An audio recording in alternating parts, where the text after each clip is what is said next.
I'm Mariefiebach of feedyourfamilytonight.com, and today we are making homemade croutons. It's starting to feel like soup season here in Kansas, and nothing like croutons to throw on top of soup.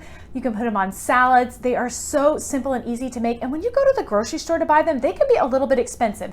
This is a much less expensive way.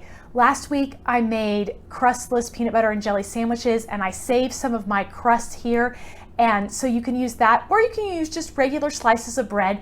I use whatever scraps I have. So sometimes I have a combination of white bread and wheat bread and rye bread. You can use whatever kind of bread you have. It takes about 6 to 8 slices of regular bread to get you 4 cups of bread cubes. And that's what we're gonna get today. So I have 2 slices here.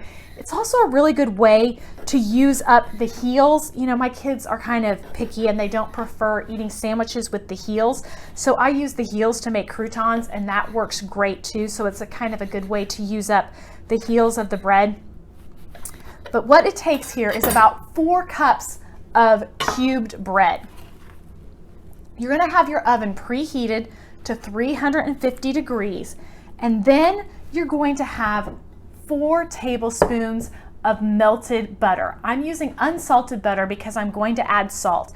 And we're going to add a 1/2 teaspoon of onion powder, a 1/4 teaspoon of garlic powder, a teaspoon of Italian seasoning, and a 1/2 teaspoon of salt. And I'm just going to mix that up. I want to get the salt dissolved a little bit. It's not going to totally dissolve, but I want to get dissolved a little bit.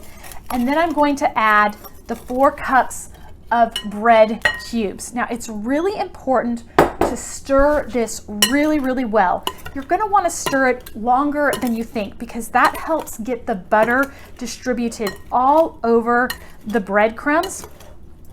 So make sure that you stir, and then when you think you've stirred enough, stir it a couple of more times, because you want these bread cubes to be totally coated in that butter and herb mixture. That's what's going to give the croutons their really yummy flavor.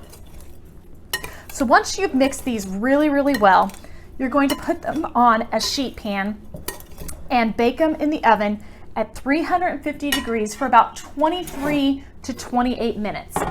I just put them straight on my sheet pan here.